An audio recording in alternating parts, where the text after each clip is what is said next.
Here we go. It's getting set up on YouTube also. Give me a thumbs up if you can hear me. All right, there we go. All right, cool. We're going to get started in about 30 seconds. Going to hit record and get started here in a second. We're up and running on.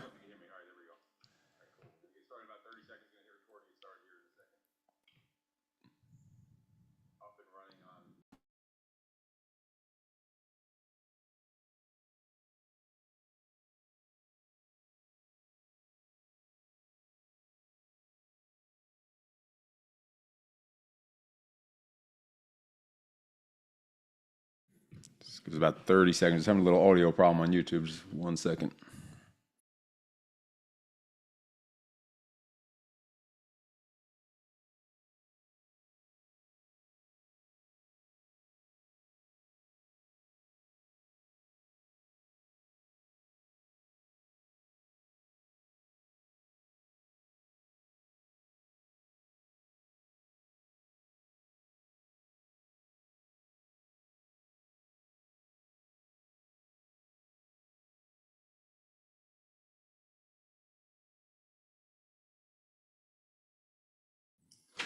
All right, trying to get rid of this echo. I can hear everything echoing backwards. Trying to get rid of it before we get started here. Just give me 1 second.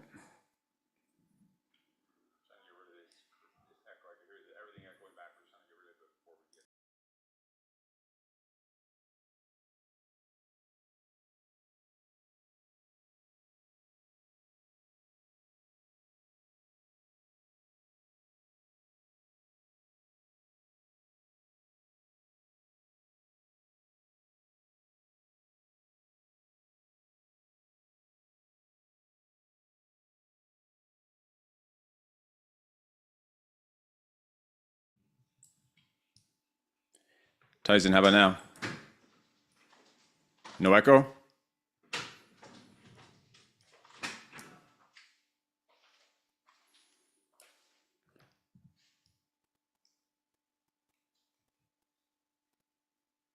I think we're good. You guys still hear an echo? All right, cool. We're gonna hit record and get rolling. We just have a YouTube live over here, and it was causing some issues. But let's get started. Jay, what's up? What's going on? How you doing? Good to see you. Yeah, you too, brother. Good to see you, man. Been a while. Now I don't hear you. Hello, hello, hello. Can't hear me?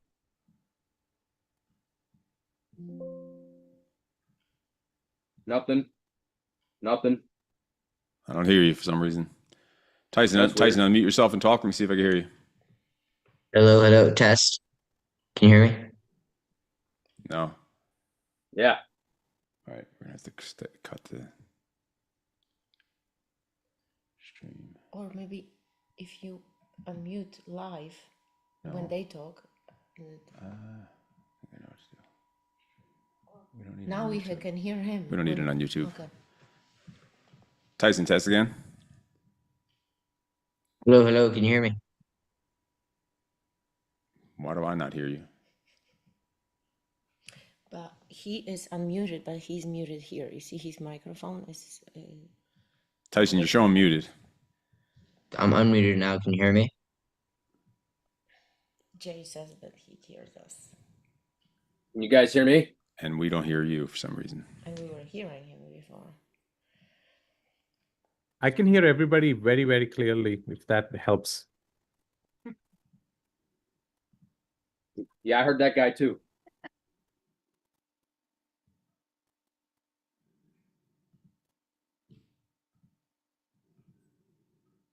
All right, I think we're gonna have to go without. I don't know. We're not gonna be able to hear you, which is not ideal, but you all can hear us though, right?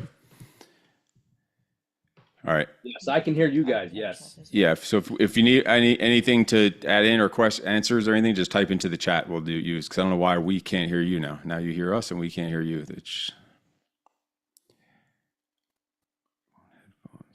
Oh, let's try that. Try one more thing, just because I really want us to be able to hear you. I think that's going to work. Do one more test, Tyson. Hello, hello. Can you hear me? All right, now we hear you. Got you. There we go. I know I figured it out. Can Jay, you hear me now, Steve? now I hear you. All right. How's it going? I don't think I ever met your wife.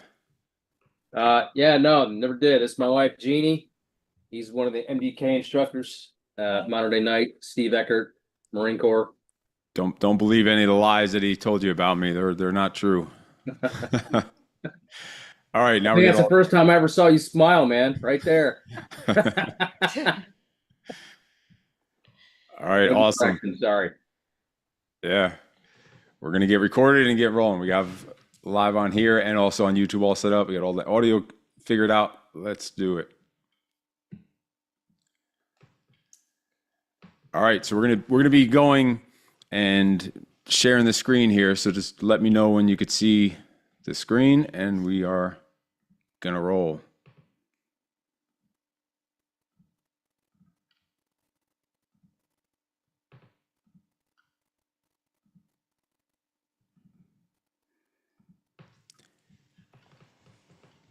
Thumbs up. We good? See the screen? Shared screen. All right, awesome. So we're gonna do, obviously, is talking about how to run your family like a business. We sit and we have certain success in life, in our businesses, the way we run them, and certain things work.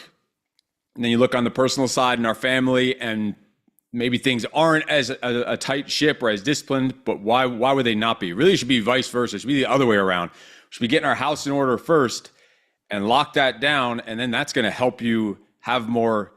You'd be more at ease and not feel like you're neglecting anything when you're going and doing and going to do the work. So we're going to take some of the areas that you might be successful in business, and we're going to talk about how to use them in your family and in your personal life. And some things work the other way around also. Some things maybe you're doing well in your family. This will start to get you thinking, all right, what else do I do in my family that might help out in the business? But usually it's the other way around. We are usually more disciplined, more structured. We're better leaders, better communicators, better problem solvers in our business. And then at home, it's chaos and a shit show. Jay, just remind me of how long have you guys been married, and how many kids and everything like that? We're coming up on 10 years next month. We have 3 kids, 8, 5, and 2. 1 boy, 2 girls. Awesome. The boy's the oldest? Yeah. Okay, cool. All right, and I see Abhilash down there. I see he's muted, but Abhilash, if you can unmute yourself, just remind us, and just for everyone else, just how long you've been married and how old are your kids? What's going on? Good to see you. Good to see you, Steve. So we've been married for 10 years, and I have 2 girls, 6 and 2. Okay, awesome. So you guys are right around each other. Perfect. And then on YouTube, I had to close out the YouTube screen, so we can't even see the live YouTube video, so I can't see the comments and stuff on there. Maybe I'll pull up on the phone when I get a chance. But that's what we're going to be doing here, is really how does this stuff translate over? And we're going to take a deep dive into this, and literally there's going to be things that you can start doing right this minute, right today. So take notes. I'll also send these slides out to you. I'll send the full recording, so you'll get full access to everything. And then if you want to take things even to a further level, we do men's and women's coaching, and we'll talk about that at the end also.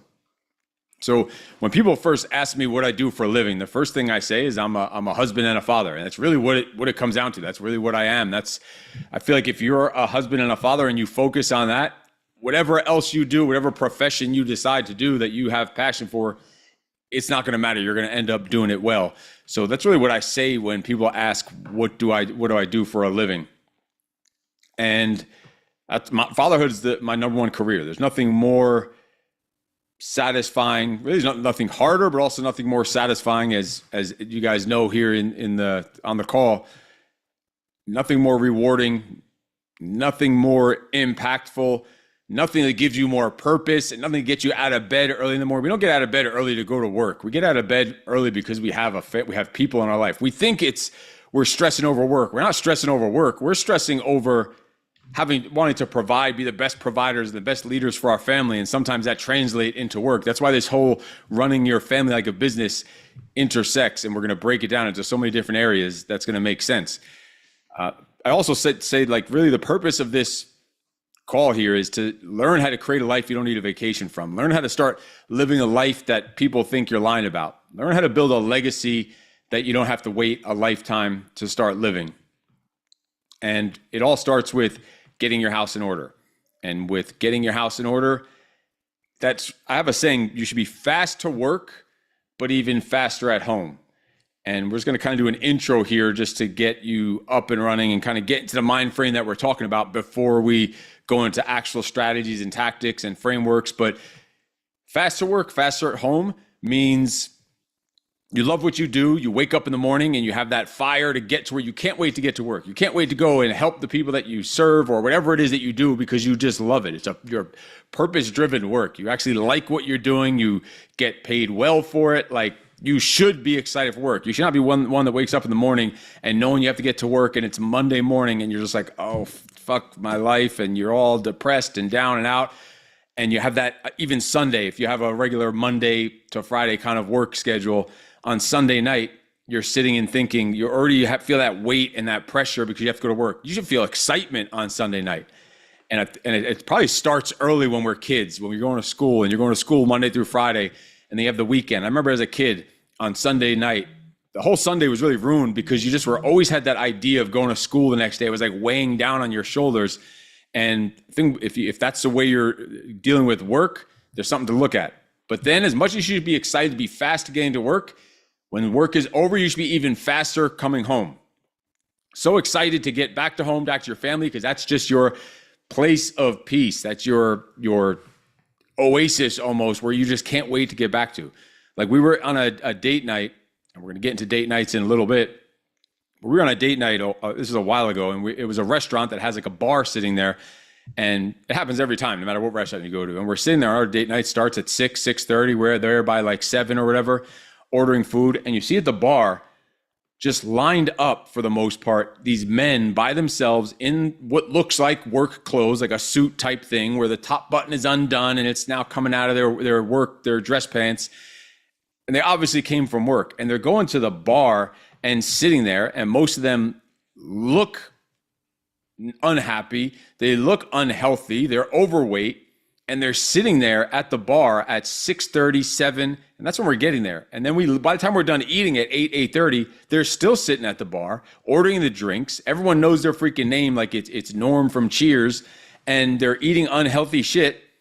And then they wonder why their life is not where they want to be. They're not rushing to get home. And then they wonder why their kids don't want to hang out with them or give them the attention. So fast to work, faster home. And your house should be like, this is our home is our freak fortress. This is like a place of safety, security, peace, and fun. This is, we're controlling the environment and the energy and the experience around us. But then also wherever we go as a family, that's our home. We go on RV trips, that's our home. Wherever you go is your home. You should bring that same type of energy with you as a family. And it's really just a place you can't wait to get back to. That's the way you should be thinking about how you're getting your house in order and a place fast to work and even faster home. Like, our family, we work out together, we work together, we eat together, we play together, we have fun together, we do pretty much everything together. All of our businesses are together. Our kids are on here. There's Midge. You weren't showing up on the screen. What's up, Midge?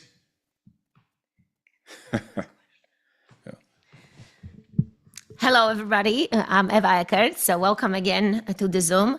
I have a couple of questions for you. So you show up here for a reason. So Jay and your team, can you guys tell us, like, what struck you looking at the Zoom topic that you really wanted to participate in today's Zoom? I would love to hear from both of you and tell us a little bit more about your family dynamic or maybe business dynamic. Why are you here? I'm going to start because our family life is in chaos with our children. And, Okay. you know, how to run your family like a business. I'm looking for some systems that we haven't come up with. Just trying to get systematic about things because, I mean, it's chaos every day, every hour, every minute. We're trying to, just get organized and be on the same team.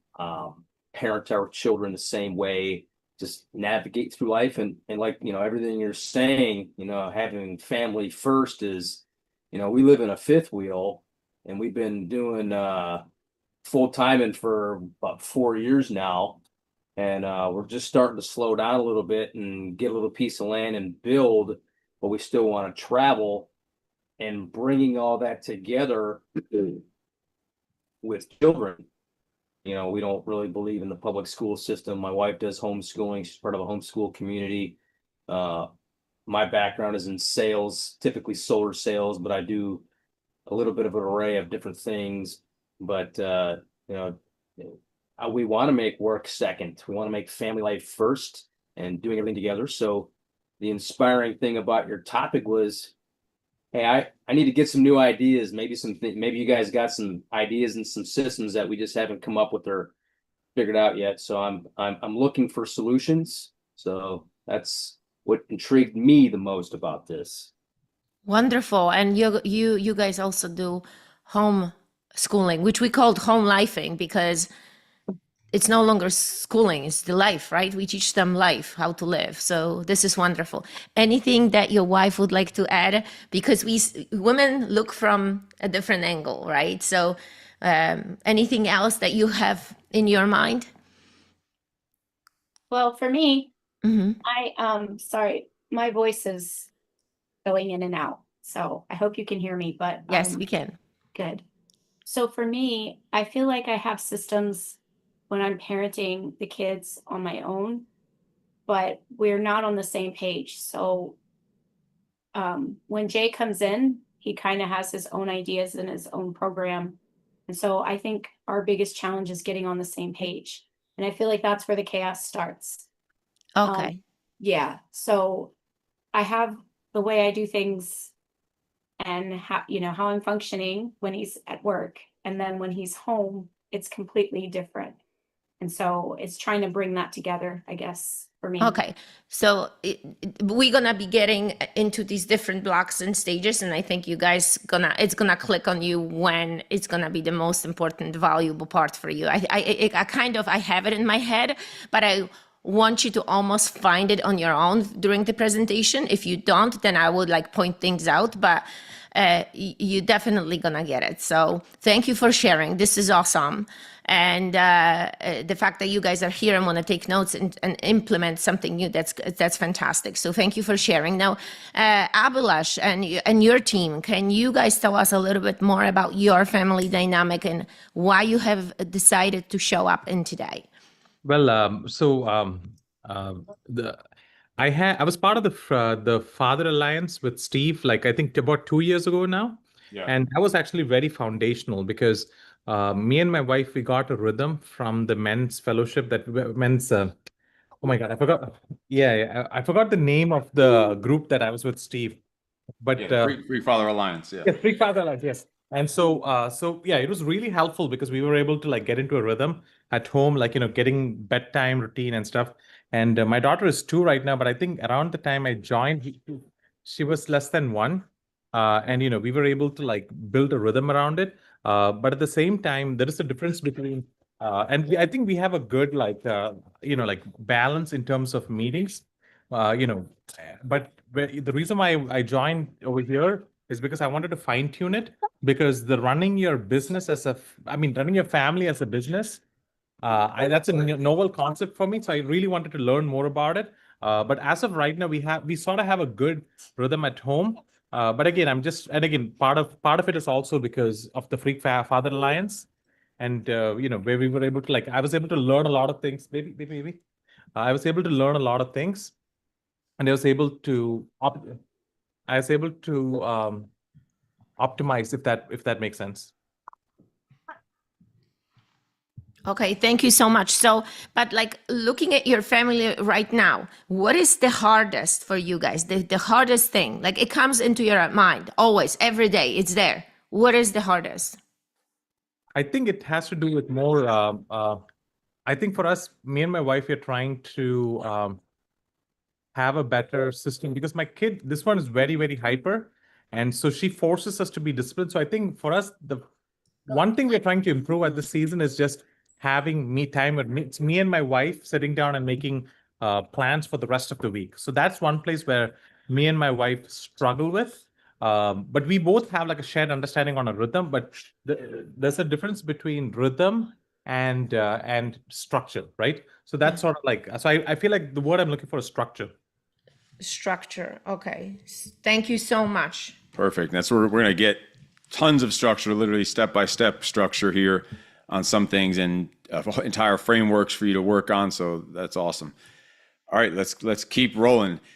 And it's as a leader of the family, as we're talking to the fathers, like your job is to work yourself out of a job. Your job is to replace yourself. Build it so that no one in the family even needs you around. They just want you around. And that job is really being a leader. You're a leader in the office. If you think about it, it's this same list here that's on the screen: working yourself out of a job, replacing yourself, making everyone around you better.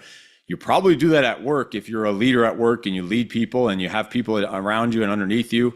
You're developing future leaders who are also developing future leaders. That's the role of a leader. But are we doing that at home? Are we operating with that same intensity and mindset at home? Like with your kids, you should be working yourself out of a job. You should be replacing yourself with them. They should be taking your place and where they don't need you. So when they are older, they just want to hang out with you and they're just not forced to, because you take it to that point and you're making everyone around you better. Midge, you still going to hang out with us when you're older?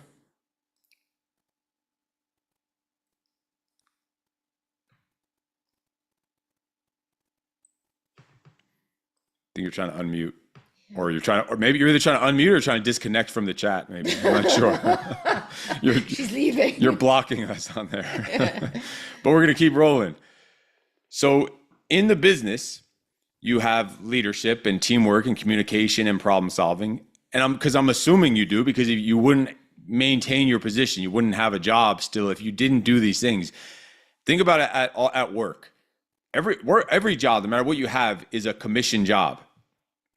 And if you don't do your job, you're going to lose your job. Even a freaking person flipping burgers in McDonald's is working for commission. It might look like they're working for, who knows what they make an hour. Nowadays, it's probably like $50 an hour because of like equal rights or something. And we have to pay that out of our taxes for them. But anyway, that's a whole nother episode we'll get into another time. But that person that's flipping burgers, they don't flip burgers fast enough and well enough and on time. Guess what? They're going to lose their job. So technically they are working for commission. So in work, we are leaders. We're working as a team. We're good communicators. We're not rude, or at least we shouldn't be, obviously, or trying not to be. You're a problem solver, and thinking of these pillars right here and transferring them over into the home, and almost even grading yourself on these. All right. How am I a leader in the house? How's our teamwork in the house? What's our communication in the house? And so on your own, you don't need to share it right now unless we get into it a little bit, but just rate yourself on a score of 1 to 5. And this is for everyone. This is for the men and the women. Just rate yourselves on leadership and teamwork, communication, and problem solving in the home specifically. And then just also in the back of your head, think about how that is compared to when you're in the business. Like I just did a 22-point self-reflection. I had a new client that just started coaching with me, and our onboarding call, we go through this whole self-reflection. There's 22 points that are scored on a scale of 1 to 5. And you're scoring it on 1 to 5 as a whole life score, meaning you're taking the personal and the professional, you're combining it and giving it a score. So say where I'm asking about your discipline. And I start reading off how I want you to think. I give specific bullet points for how to rate yourself, like what perspective of discipline to have, and you score yourself based on that criteria. 99% of the people that are taking this self-reflection drill, they start giving themselves like a 4 or 5 on most things. And then when I remind them this is combining professional and personal life, they're like, oh shit. And they now have to make it a 2 or a 3 rather than a 4 or 5, because they were thinking just business. They were thinking just professional. And then when they realized, I have to combine that with personal and kind of average it out as a whole life score. Usually the personal side, the home life, the family side brings that score down just a little bit. So keep that in mind with leadership, teamwork, communication, and problem solving. We have pillars in our way of operating in the house and really most of our businesses, but just the way we do things, the way we think and work as a team, as Eva was saying, like the Ellis team and the Matthew team. Like Don't think of it just as a family. At work, you shouldn't think of them employees. They're team members. At home, yeah, they're family members, but we're a freaking team. We're an army going to war with the world. And so we think about co-creating. We're going to create things together. We're going to co-elevate, meaning we're going to lift each other up, make each other better, hold each other accountable, make each other better. We're also going to co-operate. We're going to deal with each other and not like, and you have to do these things at work. Think about doing these things in the family, at home, and think of these as pillars in your house.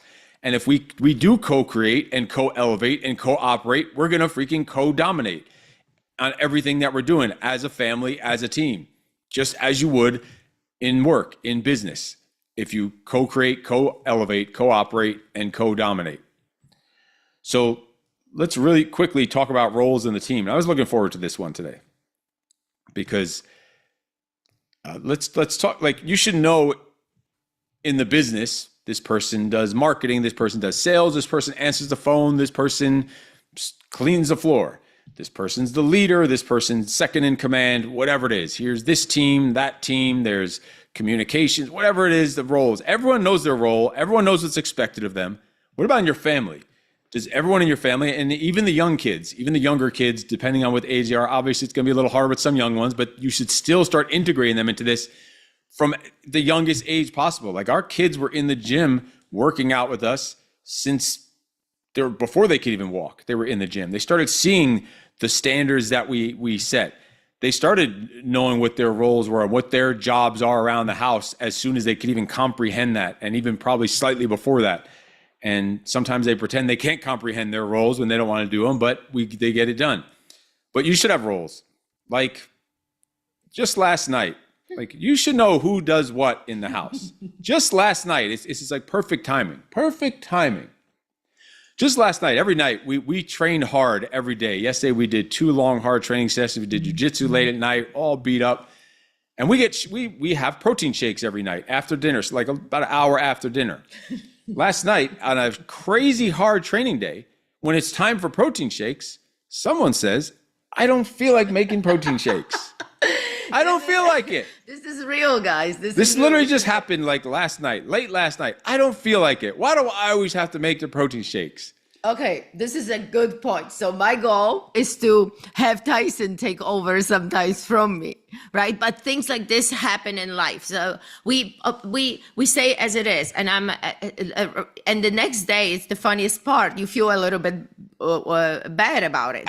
You should. But my goal is to have, sometimes when I'm super exhausted, I want to go to sleep earlier, that Tyson will take over. And this is where I will teach him how to do the things. So he can be independent. We were watching a TV show. We could have had them hours of it. But anyway, so now, late last night, we finally go to sleep. I went to sleep a little bit later. Me and Tyson, we were all the kids. We were all playing video games a little later. She went to sleep earlier than us without our protein shakes. So our muscles are just aching today. We're all so sore because we didn't get our protein shakes.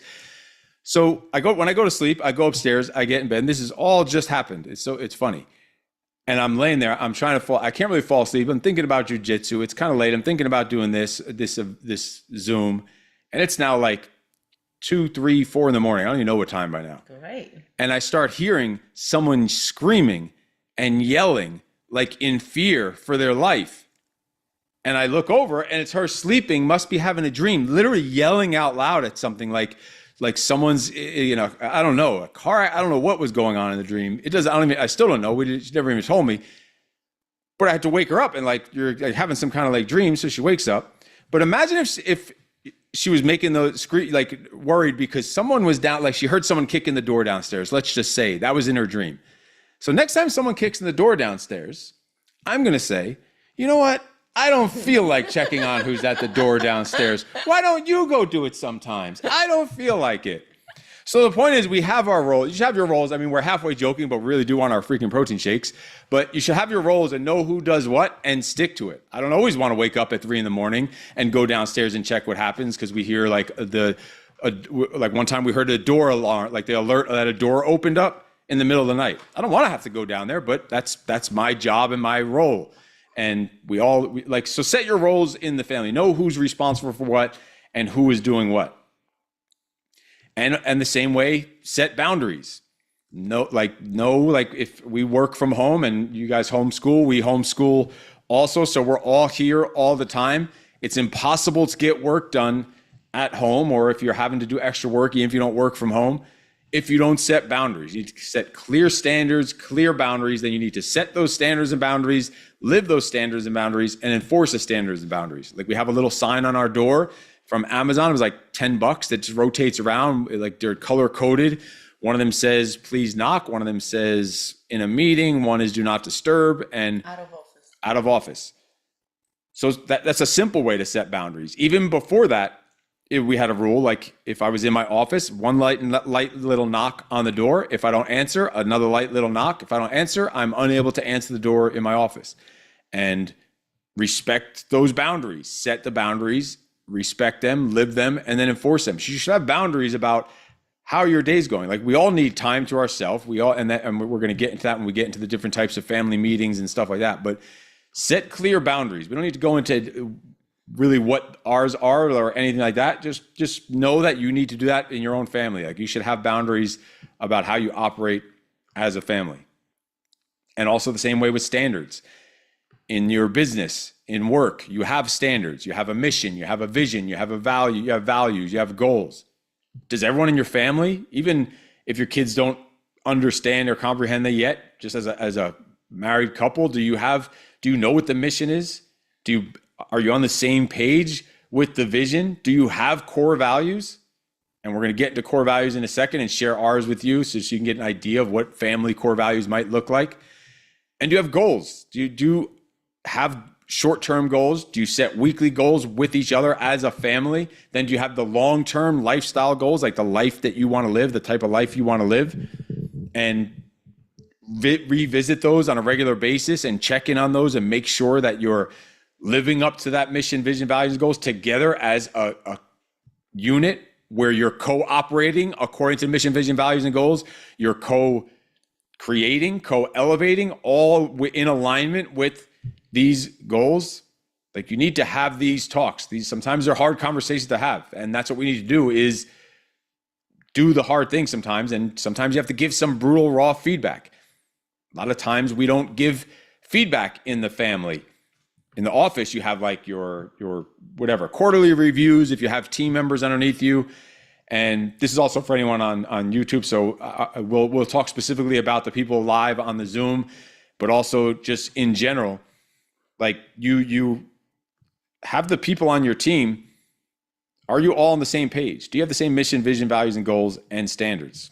Do you hold each other accountable? You hold the people accountable and give them feedback on those peer reviews and whatever in the business. Are you giving feedback and accountability in your house without getting yourself all worked up and taking it personal and pissed off? Because the whole purpose of feedback, the only way feedback should be done is if it's done with the intention of making shit better. The problem is in a family, when you give feedback, usually when you get feedback, you take it all personal and this person's attacking me. But if you know that you're cooperating in order to co-elevate, the purpose of accountability is to co-elevate each other. And you understand that's why you're getting feedback. Yeah, it could probably be in a better tone sometimes, but if you let the tone overpower the message, then you're missing the point of it. Like you should be able to give feedback to each other without taking it personal, without turning it into an argument. Now, feedback and accountability doesn't mean complaining and walking around and complaining about every little thing. It's like feedback that's going to co-elevate us as a family or as a married couple. And listen, while we're doing this, for you guys, there's only a couple of you on Zoom, so you have the ability to anytime jump in here and unmute yourself, raise your hand. If you have a question, you want to add a comment, anything you want to throw in there at any point, just jump in. If there's something you want to add in, because I saw some facial expressions from Jay. I thought maybe he wanted to say something. I was just saying, amen, brother. My wife and I both are just sitting here shaking our head and listening to you guys talk. Like, yep, that's us. That's us. Yep, we suck there. We suck there. We suck here. Yep, that's you. That's me. That's her. That's just what we're doing right now. And don't feel bad about that. The only reason that I could even tell this stuff and teach this stuff is because I am guilty of every single one of these things all the time. So I'm just teaching what I'm learning along the way. You think I don't give feedback in the wrong tone like half the time? Hell yeah, I do. Because I just get it out and it's intense and it seems like I'm attacking somebody, but it's really to co-elevate the team. We all fuck up. Think about the project being 24/7 in this house. This is the feedback. The family is out in the pit, and Yeah, that's it. we actually do crawl the pit for fun. We have a pit outside and we crawl for fun. I believe you. Yeah, we're doing an event here, for a men's event here, like every 3 months. The next one's in November, and we have a full obstacle course around the entire property, and they're crawling in part of the. Yeah, it was awesome. Actually, like three or four project guys were here the last one, and we got 4 or 5 project guys coming in November. So When I came back in the project, I was talking to my wife about creating some kind of an obstacle course over here, and yeah, it's still under discussion. And what state are you guys at? We're in Florida, so we're on the Awesome. completely opposite end of the country. Yeah, Florida. awesome. Nice. All right, so accountability, like making sure that we are holding the team accountable. Also, coaching and team development. You hire a new hire, you onboard them, you give them ongoing coaching, you're leveling them up, you're mentoring them, you're taking them under your wing because you want them to replace you or you want them to be the killer salesperson or whatever their job is. You have regular follow-up meetings with them on the calendar like clockwork. You show up prepared and focused and motivated. You're coaching them.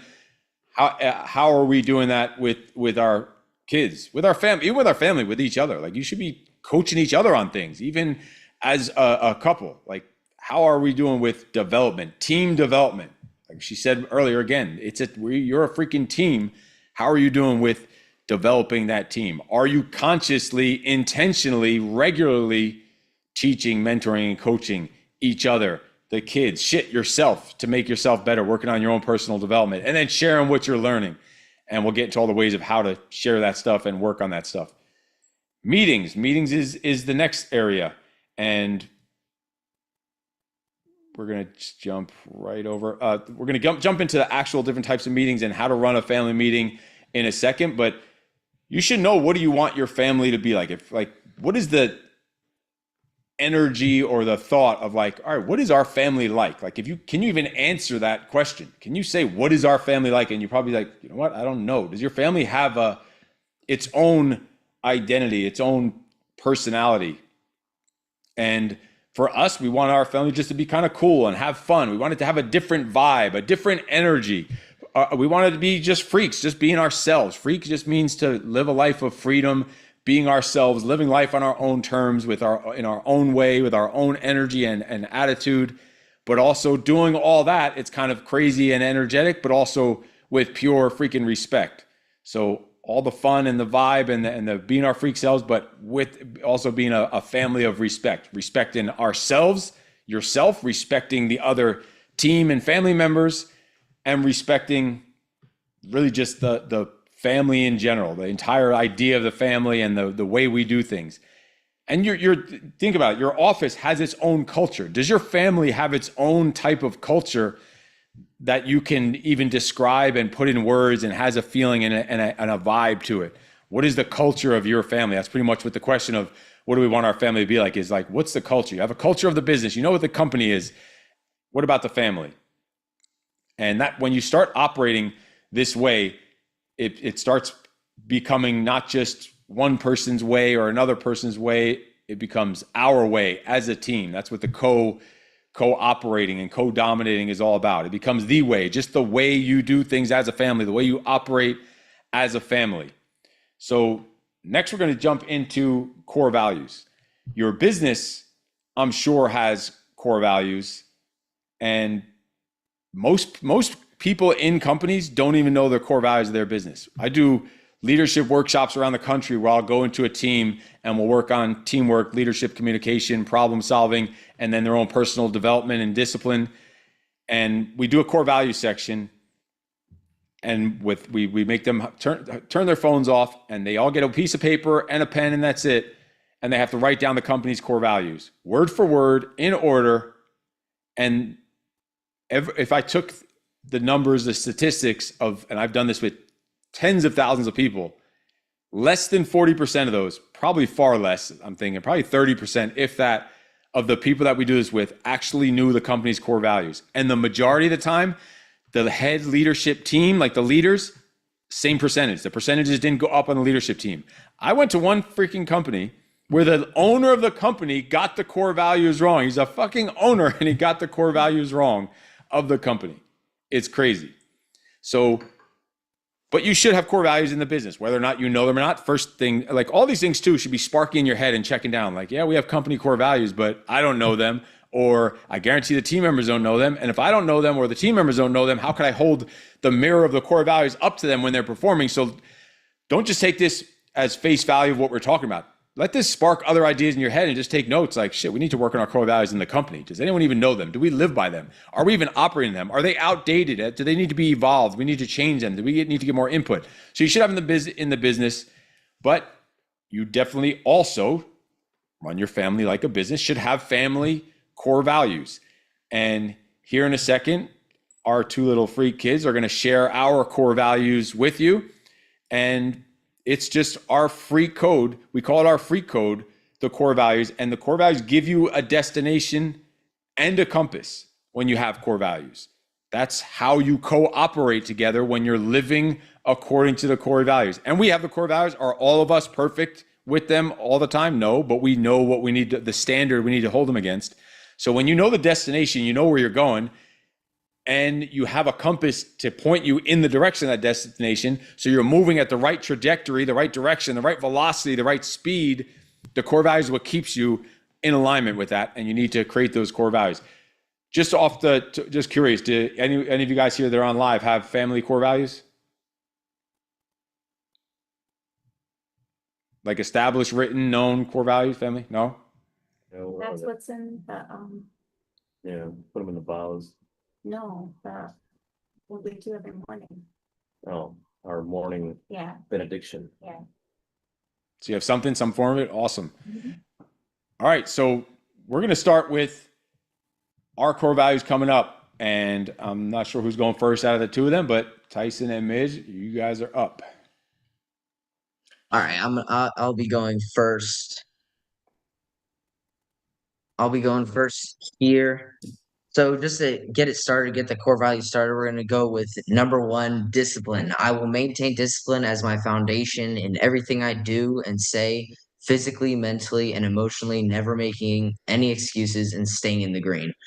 Basically just saying that you're going to have discipline in your family and your business. You're not going to lose that discipline emotionally and physically, and having just discipline in every area of life. Oh, Midge, you're still not able to unmute? Oh, there you go. No, I fixed it. Can you guys hear me? Yeah. Yes. All right. So the second core value is energy. I will bring infectious energy and maximum effort to every situation, conversation, interaction, and every room I enter. This is like just having a positive attitude to wherever you go, even if the other people around you aren't like having good energy, so that maybe your good energy can bring them up and help like set the tone for your room. Awesome. Number three, confidence. I will always think for myself, believe in myself, figure it out, and make decisions that seem right.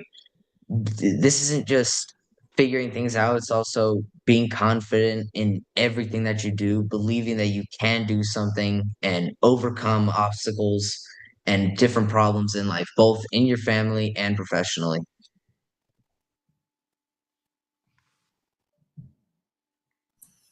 Number 4 is action or attack, as we like to call it, because you're not only taking action, but you're attacking the tasks. I will wake up early every day, take immediate action, never waste time, make stuff happen, and attack the day and all tasks that come with it. This is basically just like anything that you set your mind to. This also kind of ties into the last core value, confidence. Anything that you want to do, you should believe in yourself enough to do it and actually go and do it, not just tell yourself that you're gonna do a task and then not do it. So you need to take action and attack the day. I'm glad that's the one that you ended up reading out, Midge. I think we're gonna do a little own self-study here while we're doing this. Your homeschool assignment is when we're going through these, you guys are gonna rate yourselves on 1 to 5 on each of these. Curious to see what yours is going to be, Midge, about I will wake up early every day. I want to hear about that one from you and see what kind of score you give on that one. That one will be interesting to see. Perfect that one fell on you. I like it. Action. All right, let's keep rolling. Number 5, mind. I will strengthen my mind every day, reading, writing, meditating, reflecting, journaling. Without a strong mind, a strong body is useless. We're going to get into the meditating and journaling daily habits later on, but this is also just taking care of yourself and having like a good mental strength and good mental attitude, having a clear mind in your family and professionally so that you can work better, think better, just having a good mind and taking care of yourself.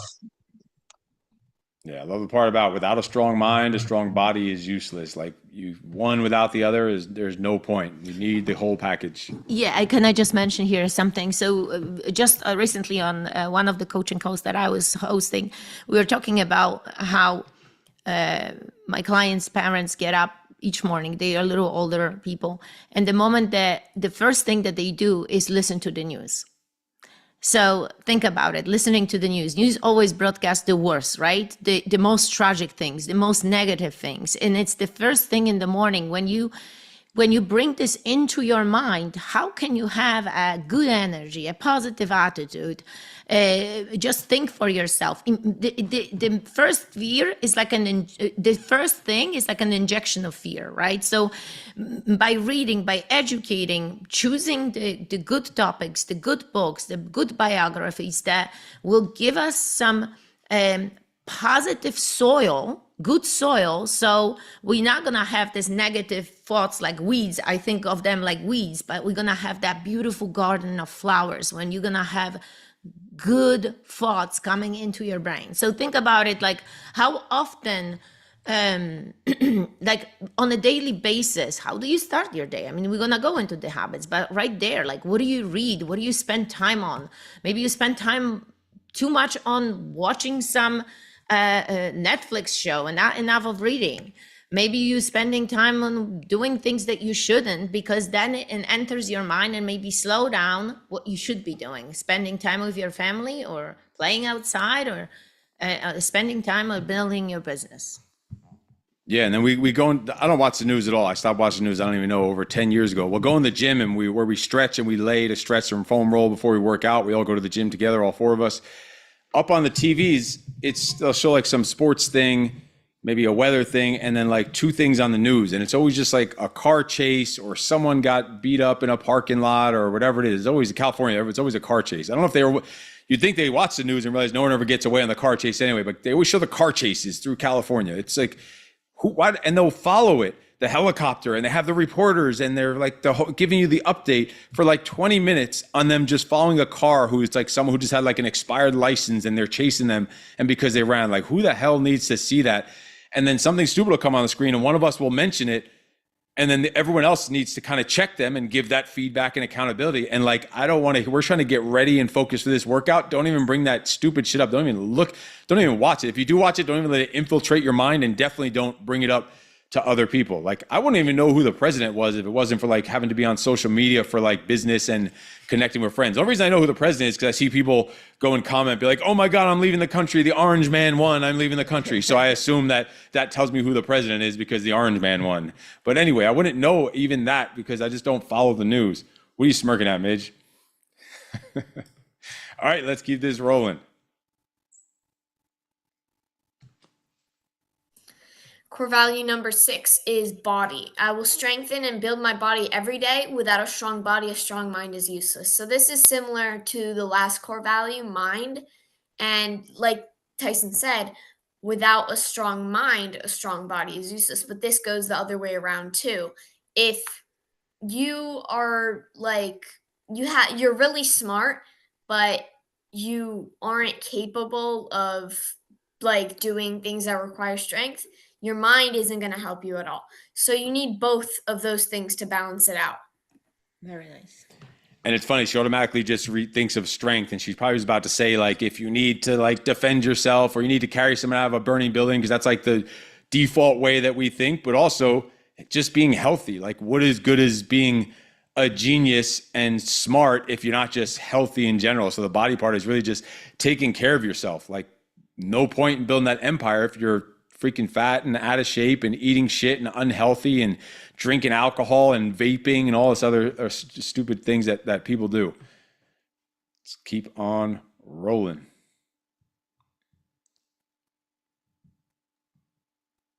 Core value number 6.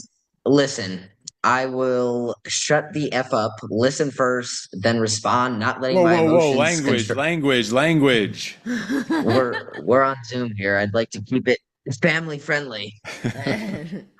Whoa there, Tyson. Then respond, not letting my emotions control me, considering all things I hear. This is being able to speak your mind out and being able to take feedback the right way. Because as Steve said earlier, some people take feedback the wrong way. Yes, being able to listen and take feedback better. And probably listen if you rate yourself, like, probably this is one that most people struggle with the most. We don't listen first. We always get defensive right away, like I was saying earlier, especially when it comes to feedback. And even just listening to someone else's story in the family, like, and then you start thinking about something else you need to do. Like, sometimes just shut the hell up and listen. Even though if it's just like babbling and like, I don't know, about curtains and something, you really don't know anything about it and don't really care about it, and they're just going on and on about the freaking curtains and something. How do I know that you're talking? I'm just giving an example. I just happen to be looking in that direction when I said it. Like, sometimes just shut up and listen. Like Midge will tell me some story about something that happened, and she will like tell it into the most fine details of it, and it'll take like 20 minutes to get to the point. Sometimes I'll just be like, all right, hurry up, get to the point. This is like the longest story I ever heard because she's breaking it down. But probably sometimes you need to shut up and listen. I should be thankful that she wants to come and talk to me and wants to tell me about some ridiculous thing that happened or whatever the story is. Like, sometimes just shut up and listen, even if it's pure nonsense sometimes.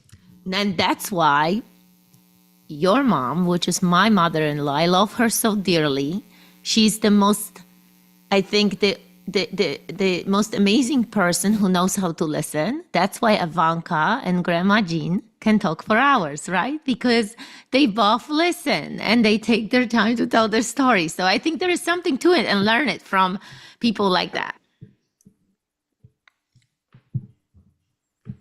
All right, what you got to say, Midge? You about to say something? Oh, No. All good. All right, the 8th core value is create. I will take risks, make bold moves, put myself out there, and contribute ways to make the family even more successful. And this includes like helping out with like the family business and holding yourself accountable to do your daily like non-negotiables. So then you can go out and do those bigger tasks and like help out the family more. And you have to be creative and like have not be used to like doing the same thing over and over again, because sometimes you'll need to have new ideas to make something happen. So you need to always be creative and to find ways to figure out new projects. And what have you created recently? What have we created recently together as far as business goes? What we were working on? Me and Eva are working on a mother and daughter event here at our house. That's right. It's going to be coming up in a few months. Yeah. And so I want you guys also think, kids, to start thinking like, okay, what recently, based on these core values, what I have done, or like think about it this way as well. Like, what have you created, or what have you read recently, or things like that. Mm-hmm. Yeah, they created the mother-daughter thing. We're creating a father-daughter event because I already have the men's event here at our house. She already runs a women's event here. So we're creating a mother-daughter, a father-daughter event, and we're creating a couples event here also coming up in 2026, and an entire family event also coming up in 2026 here in California. So a lot of cool things coming up in the next year. Let's keep rolling to number 9. Number 9, mission. I will put the mission and the family before myself. This is like what you really want in your life, your dreams. This is like the overall mission that everyone like wants to get and contributes to. This is like your mission, your dream, your passion. And putting the mission above yourself, it's in the business, that's what you're doing in business. You have to accomplish goals, you have to accomplish a mission. In the military, you say the mission over the man. The number one leadership trait is mission accomplishment, and the number two is troop welfare. So that means accomplishing the mission is even more important than troop welfare. Obviously, in the family, you have to take care of the family. So when it says put the mission and the family before myself, that doesn't mean to neglect yourself. That's assuming you've already taken care of yourself in your own fundamentals, like the non-negotiables that Midge was talking about earlier. Like assuming that you've already done that foundational work on yourself, not completely neglecting yourself, then yeah, you put the mission above the family. But it doesn't mean, just to be clear, it doesn't mean letting yourself slide or neglecting yourself just because of the mission, but the mission over the man. Number 10. All right, before we continue, I just realized that somebody else joined, so welcome, Joshua and your family. So we got a new. Your voice is person cracking up in bad this on my end. I don't know if anyone else is hearing that. Tyson, can you hear me well? No, I cannot. Yeah, it's real choppy on our end too. Yep, it's choppy for both Tyson and Ivanka. Mitch, try again. The 10th core value. Can you guys hear me? Yeah, Yes, now much it's better. good for some reason. Yeah. All right. The 10th core value is win. I will maintain a positive attitude in all situations, even if I fail, and I will always find the win or lesson.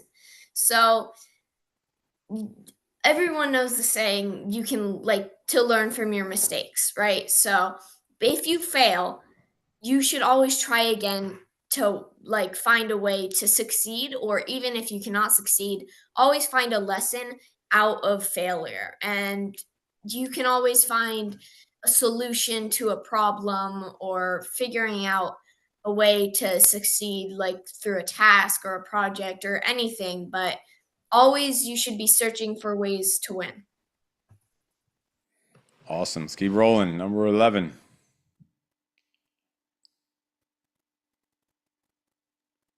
Number 11, protect. I will defend and protect the safety of this family at all costs. This is protecting, also being able to protect physically your family, like from other people. And for example, like when you said kicking in the door, being able to protect your family from that, learning how to use firearms and martial arts, and also being able to protect your family from other things and physically also.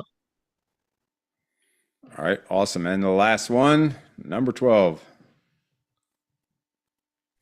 Number 12 is freak. I will have the courage to be my freak self every day. So basically, mostly people think that the word freak is a bad word.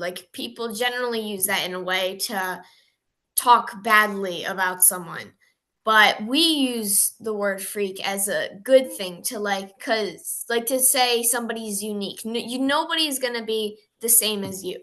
And you should always be yourself no matter what other people think of you. And you should always have the confidence to do that too. So. Okay, great. So again, Joshua, welcome you and your team. And if you could unmute yourself and tell us what brought you here for this workshop. We're going to give you a moment to unmute, and we would love to hear from you since everybody we're speaking here, all the other teams, you have a chance. So please do it if you can. If not, we're going to move on.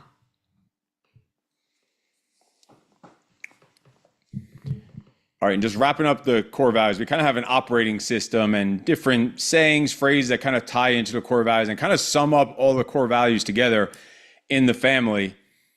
And look at these kids. Midge, nice face. And Tyson, look at those glasses. We have sayings. If you're always on your A game, you never have to get in your A game. Bring the freaking fire every second of every second, and no excuses. Never accept any. Never make any. Those three kind of embody all of the core values combined. That's just like the operating system. The way that, think of a computer's operating system. This is how we operate and cooperate as a family.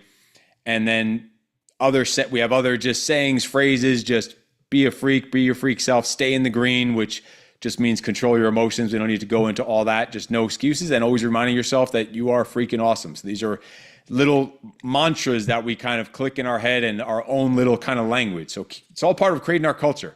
Ties into the core values, like the culture of your family. These are all specific to us. This doesn't mean you copying this, but this is just how you should do it yourself. Like, what are your mantras? What are your inside jokes or things that mean something to you? Like your own language almost. Like we speak almost our own language. And like we call guns candy. So no one knows what we're talking about. Like we're out in town and the kids will be like, you didn't forget your candy, did you? And we know what we're talking about. People think we're talking about candy. Like we have our own code words, our own language almost. Create your own vibe, what your family is like. That earlier question I said, what is your family like? All this stuff falls underneath that. All right, what is our family like? And how can we take aspects of how we're successful in business and translate them over into the family? So next we're going to transition into family meetings. Quick question, Steve. Can you hear me? Yeah. Yeah. So one of the questions I had for you guys was, once you develop your doctrine of this is our family values, right? I'm assuming you and Eva, before the kids were born, you guys developed the rubric, right? I'm assuming. Or at what point in your marriage did you guys decide, hey, this is going to be the mantra that we live by? So all the core values that they just filled out, we made those now several years ago, but the kids were involved in that. We kind of created a foundation and we sat down together and kind of added into them and talked about them and worked on them. The early mantras, we developed even before the kids were born, and they were just kind of indoctrinated into that. People are like, well, you're brainwashing your kids. Well, you're damn right I'm brainwashing my kids. What? To have discipline, to eat healthy, to not listen to things they don't believe in, to think for themselves? Hell yes, I'm brainwashing them. Because what do you think going to school is? Is brainwashing them to operate and conform to the way that they want them to. They tell them to be quiet and sit there. They make them sit next to the same person every day and learn the things that they think they need to learn. Why wouldn't you want to? So we did indoctrinate them into like our own sayings and mantras and our own beliefs and what we think, and then we created those the ones that they read off, those longer additional actual core values. That was now a few years ago, but that wasn't in the beginning. But all those other sayings that we have, they existed for the most part before they were even born. Yeah, and think if it's not you, then who? Somebody else, someone else, or something else will come to your life and will take over. If it's not you as a parent, that's what it is. So, well, another question is, how did you now? Obviously, the kids just spoke about the mantras. So, how did you inform that mantras to your kids? Now, do you? I know you're going into family meetings, but like, was there? Did you guys write it on a fridge somewhere? Did you guys repeat it when life is tough? Or how did the kids learn to know what are the core values, and B, how are the core values incorporated into their being? By doing it, they see us being disciplined. They see us making no excuses. Like this is just a real life situation, but also we would kind of tell them in certain situations, this is how you should be acting. Are you making excuses? And this is one of our core values, for example, right? Yeah. Like they say lessons are caught and they're not taught. I think lessons are caught and then they're taught. So yeah, like she said, well, if you live that way, and so you set the standard, we set the core values. They say set the core values, then live the core values, and then you earn the right to then enforce them. So then all of those three stages of that have discussions about the core values. We also do have a poster that she created, has like pictures and has all the words and stuff on it. That's in one of our recording studios here in my office. So and they tie into, and now that we're saying it, we haven't tied them into our family meetings recently, which I'm taking notes here just like you guys are about tying the core values into our family meetings. Where was a place that we demonstrated these core values? Who's has an example where someone else demonstrated one of the core values this week? Or where's a place where yourself or someone didn't meet the standard of one of our core values this week, and we need to give some feedback on that. So tying them into the family meetings like we used to do, we haven't actually tied them in recently in the family meetings, and that makes me remember to start adding stuff like that into the meetings as we're getting into family meetings now. So the point is live it. Live your core values first before you're gonna expect others to do it, right? Because we need to lead by example. That's what it is, like living by example. Like me working out every single day, me getting up, going to the gym every single day with the kids, taking the kids with us. It's like they see us doing it. They see me doing it. Me joining these freaking hard, intense hikes that no other women show up on for 16, 17 hours, but it's me and my daughter and other guy from your coaching group daughter too. And they see this, that their mom is doing hard stuff. And that's a part of our core values, like doing these hard things. And they see me. So it's like, is it hard for me? Absolutely. But I'm showing up because that's what our core values is. So even if it's hard, even if it might not be completely there yet, I'm trying to get there. And then after them seeing it, so they caught that lesson was caught because they see it happen. Then sometimes, not always, but you need to have the discernment as a parent or ever to, all right, now when do I need to reinforce it and teach it? So lessons are caught and then taught. So they catch it because they see it, but now you might need to reinforce and explain what it means and how to make sure they're getting the lesson out of it. So letting them catch it and then teaching it to them also and kind of reinforcing it and breaking down the lesson, making sure they got the lesson out of whatever the example is. So it's up to you to sometimes letting them just be caught and sometimes caught and then taught, I think is probably a good framework to use for when it comes to kids, especially the younger kids too. Older kids, a lot of times the lesson can be caught. Like I'll see my kids sometimes will catch something now, they're a little older and they'll catch on and it was caught and there's no need to even teach it. That would almost ruin it. Like when you tell a joke and then you have to explain the joke. Sometimes you don't need to explain the joke, it ruins the joke. So just like some lessons, they're caught and that sinks in, but usually a little bit younger, they're caught sort of, and the kids might be a little confused and then it has to be taught afterwards probably. But as we're doing this, I'm thinking they also then need to be reinforced and remembered during the family meetings and revisited during the family meetings, just like you revisit your goals and your gratitude and everything we're going to go over, probably also the core values. Yeah, and with the family meetings that we are just about to start, you guys have young kids. I'm not sure about Joshua. Again, Joshua, you can put it in the chat or unmute yourself, tell us if you have kids. Think like this. Yes, I'm so sorry. It's just that I'm over here. I'm in the army, so I'm working and I'm trying to conversate with you guys. But Well, thank you yes, for your service. I do have a kid. Okay, how old? He just turned 10. 10. Okay, so similar to kids in our age, is similar to my daughter Ivanka. Where are you located? What state are you from? I'm from California, stationed in North Carolina, but I'm out here in training in Louisiana at the moment. Okay, well, thank you so much. Thank you so much for joining and for your service. So that's wonderful. And again, what is your family dynamic like? Well, sorry, the loud noise in the background. It's okay. Yeah, so my family dynamic at the moment, to be honest with you, I really don't have one because he's staying over there with his mom. I'm currently living over here, and I'm about to get married, so my life's kind of all over the place. I'm just trying to find some structure and more of guidance, more than anything, so I can start building that structure at home. But that taught and caught stuff. Caught and taught. I would teach that to my son whenever I was there, a part of his life, the majority of the years in the beginning. Yeah, and I think you missed part of the beginning of this, so we'll send you out the recording. So make sure you go back and catch probably a lot of good stuff in the beginning before you came on that'll help you out. Also, we still have a lot to get to, so thanks for jumping on. But yeah, I'll send the recording out too. Make sure you get all the rewatch the beginning part so you don't miss any of it. Yes, sir. Thank you.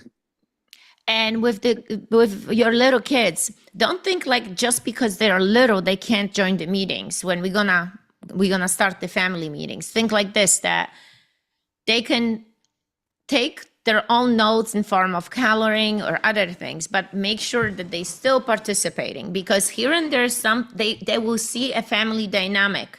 They will be growing with it. They're gonna be present. Midge, that was not your invitation to start coloring during our family meetings, because I saw your light bulb go in your head and be like, I'm just gonna be screwing around and doodling during our meetings now because mommy said so. All right, so the family meetings, we have our weekly family meeting here at the house. Summertime, we stay outside. And we have a place that is designated for it. It's our red couch outside, and this is when we do the family meetings. And we start with our gratitude for the family meeting. So this was winter. We were sitting here at home inside the house with our dog, as you can see, and the bird in the corner. So we bring all the pets sometimes to our meetings. Dogs are with us outside when it's hot. When it gets a little cooler here in California, we sit inside. And what we do is all hands-on meeting, right? We have a hands-on meeting when we come prepared to these meetings. We do one-on-one meetings, which is like me and Steve, me and the kids, separately, me and Tyson, me and Ivanka. The kids do both meetings, both of them together meetings. When they meet together, like about the Zoom, they had to sit down and prepare and decide who is doing what. But before they met, we were together here in this office deciding how we're going to divide this meeting. And we have the weekly meeting family, and then we ended up having the yearly meeting. So let's start with the weekly family meetings. So when we do weekly family meetings, we have already our goal set in mind. So think about this right now. If you haven't done it, you still have 4 months of this year. What would be the main goal for you in 2025? Because we are in 2025. So what is the main goal? You should have professional goal. You should have personal goal. And every single week, you should revisit your goal. And every single day, you should revisit your goal. And the reason for it is because you want to be aligned with your goals. Because the truth is, think about it, people set their goals in the beginning of the year, and 3-4 weeks later, it's proven, there's done studies that people forget about their goals because they're not visual, they're not there, they forget about their goals. So I have my yearly goal pinned into one of the documents on my computer, and I revisit them. So my question is, are you really aligned with the goal? Are you going towards the goal this year? If not, if you haven't done it, don't feel bad about it. Just get right on it and have this main goal. So it will guide you like the compass till the end of the year. So we start our weekly meeting with gratitude. And the only way to do the weekly meeting, guys, is to have your daily reflection done. Because why? Because you're gonna forget. Think about it. If I would have asked you, today is Saturday, what was your gratitude for Wednesday? What was your gratitude for Tuesday? You don't know. I don't know. I will have to revisit or look back from my notes and think, okay, what happened this day? What am I grateful for this week? Because what happens is we remember the big things that happen in our life. Either is very good thing or very bad thing that happened. And that's what kind of stick to your memory. But being grateful kind of in details, because maybe somebody really truly helped you this week. So we start the meeting with our weekly gratitude. What are we grateful for? And the reason for it is because we have a goal, we get to the goal, and then we don't appreciate these goals. Think about it. We don't appreciate our accomplishments. And that's why a lot of times we are so down on ourselves because we haven't appreciated what we have done. So that's why the gratitude is such a powerful thing, but has to be understood because it's been such a popular word nowadays that people say, oh, be grateful. Okay, but what are you really truly grateful for? Are you really appreciating it? So the next topic is victories on our weekly meeting. What are the victories from your previous week? And again, it's impossible to write these victories if you haven't really take reflection daily. What were my victories from previous day or today? So start writing those down because they will help you, they will propel you to do better and to do more. What have you, so it's pretty much review reflection of the previous week.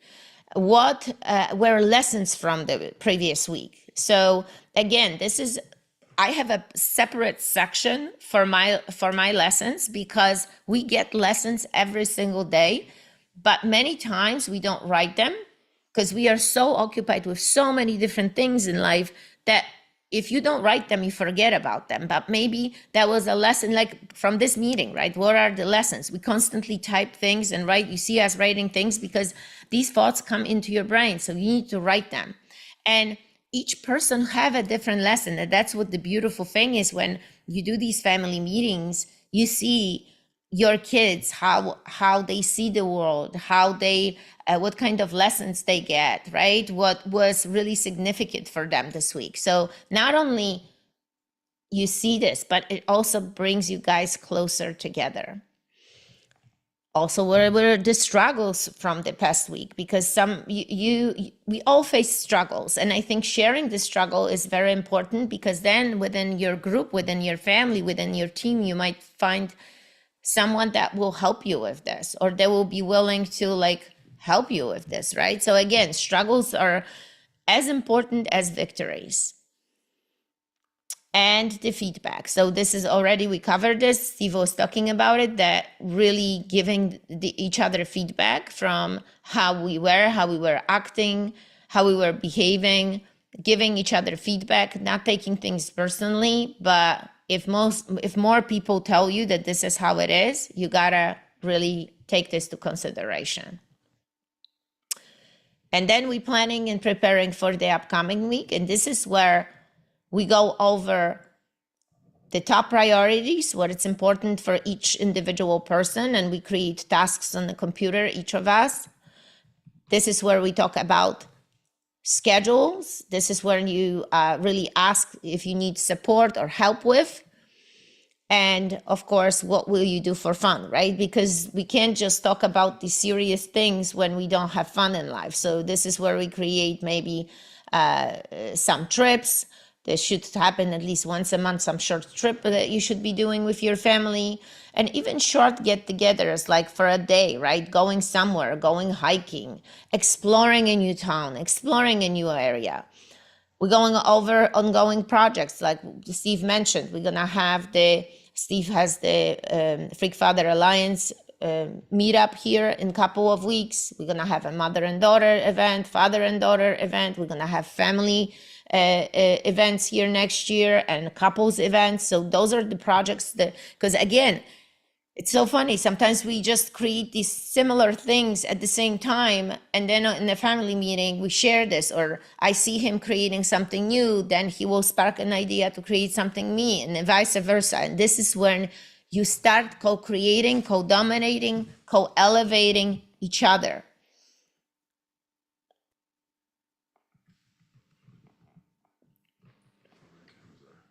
Oh, any questions, guys, on this? Now, I might be speaking I mean, I might be speaking. Maybe I don't know if this is within the scope of this question, but I remember Steve talking about, because I remember Steve saying that he used to, I don't know, he journals every day, and then how does so my question is, to me, it sounds like you guys are creating basically a rhythm for different sections inside of your different sections inside of the family meeting, and you're just going through the framework, similar to how I think Steve taught us how to journal. So is it? I don't know if any of those two things are similar to each other or not. Yeah, definitely. So let's just backtrack a second. So the family meeting is pretty much broken up into two halves. So before the family meeting, we all prepare for the family meeting. So for about an hour, I'll sit outside by myself and I'll do my weekly planning. And it's basically about 60 minutes, and it's broken up into two halves. The first half is I'm going back, reviewing, reflecting, revisiting the previous week. Then the second half is I'm planning, preparing, and previewing the upcoming week. And then that's going to have all the information that I'm going to share in the family meeting. The way that I'm doing that by myself is reviewing my daily debriefs, which we're about to go over, which is basically the daily journaling. We're going to go over that structure of it. And like Eva was saying, because I'm not going to remember. I need to look at, like, mine's right literally in here. I'm taking notes as we're going. Like, I'll have to look through on Sunday, day by day, each week, to remember what happened in the week and what stuff do I need to share in the meeting, what fits into those categories for the meeting. And I'll prepare for the family meeting during my own hour-long personal weekly review. And then the family meeting goes the same way. Pretty much we start off, the first half is reviewing the previous week. The second half is previewing and planning and preparing for the upcoming week. And yeah, it all is a rhythm. It's a total rhythm. And each meeting, one of the two kids leads the meeting. We don't lead the meeting, they lead the meeting. And kids that are old enough could be leading. Like they're the ones that are prompting it. Like, all right, victories. And they'll call on each person to go over their victories, and they'll do their own, obviously. Then they'll go over the gratitude section and whatever. But yeah, and we're going to go over the template for the daily reflection right now, the daily debrief, the journal. It's really a journaling prompt right now. We're going to go over that. You should do yourselves. I have all my coaching clients, all the men in all my groups, they do a daily debrief and they send it into the group every single day, 7 days a week.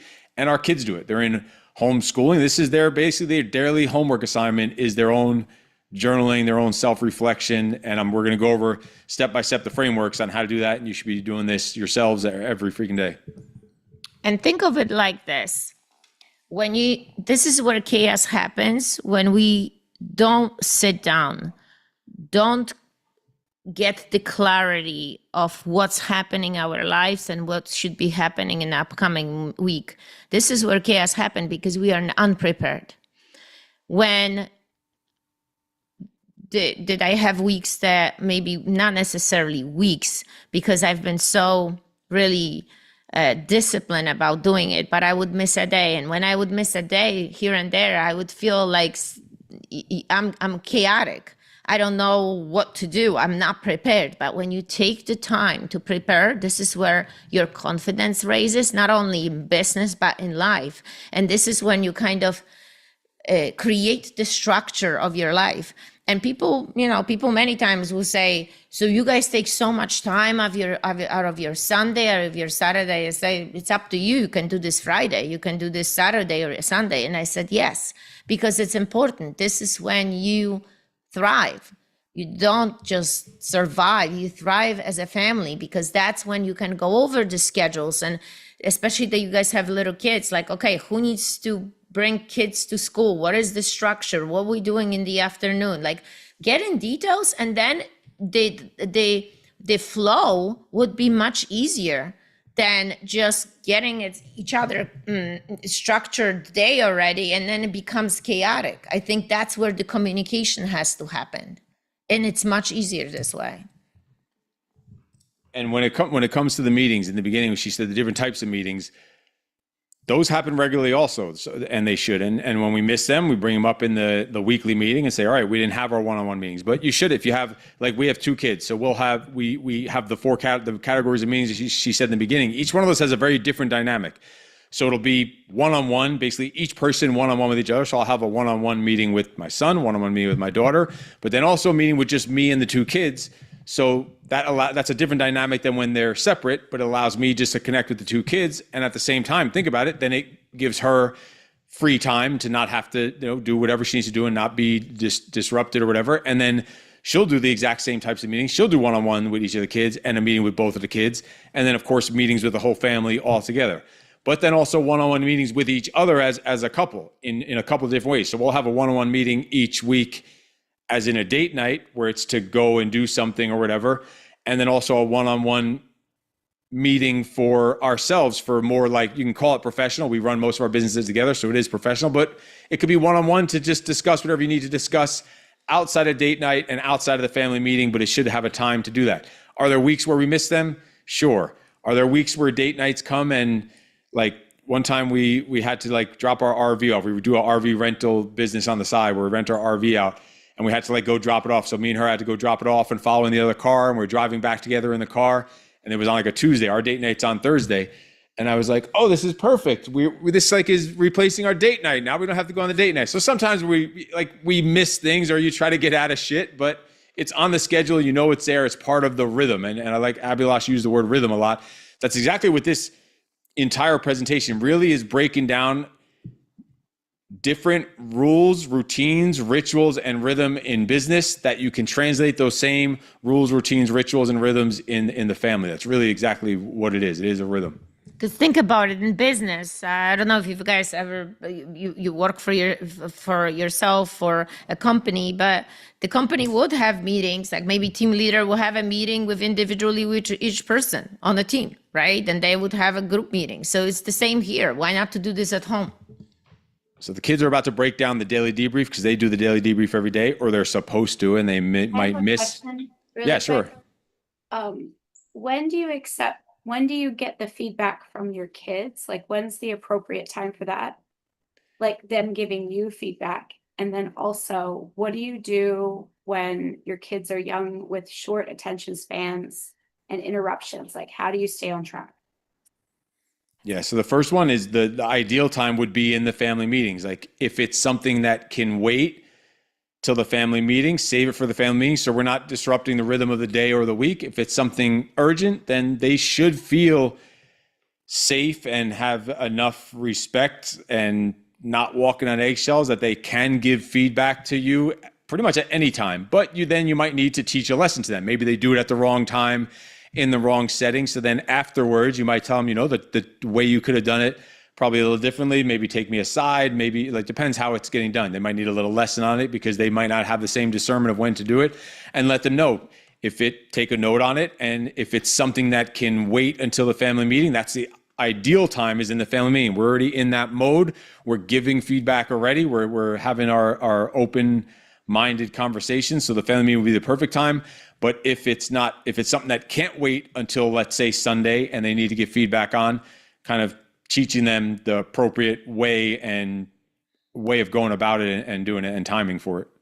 And what was the second part? Or if you have something to add to that? Yeah, because think about it, like you guys have 2 and 5-year-olds. Some of you have 2-year-olds. 2-year-old won't give you a feedback. What they're gonna give you is maybe a little bit like being more irritated or not being able to pay attention to details. They will want your presence, right? Because kids act out if the parents are not present. That's what it is. So you're not going to get a feedback from them, but you're going to realize that maybe they're all over the place. So they need more of your attention. So think like quality time over quantity. And so funny because I was just talking about this on one of my coaching calls, that we were talking about a lot of times us as mom, we just want to be with them all the time. But we don't realize that many times we take them to the parks or we do these play dates, but it's them with other kids. It's not us with them. So it's not really a quality time. Quality time is when you play the playground with them, when you play the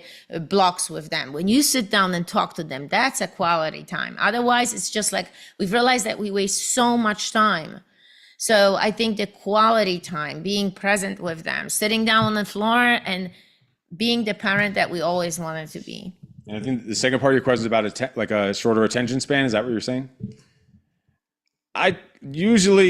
We think it's like I'm not saying that you're not saying ADD, but they come up with all these things. Like if that stuff existed when I was a kid, I would have had every alphabet letter in the book. I would have had ADD. I would have had PCP, ACDC. They would have given me every label there was, because I wasn't doing anything I was interested in. That's really what it came down to. So it probably seemed like I had a short attention span and I couldn't focus, but because it was probably stuff that just didn't interest me. Also stuff that didn't challenge me, didn't push me, didn't pressure me, didn't scare me, or didn't push me to the limits and to the edge, especially for boys. Like we need craziness, we need chaos.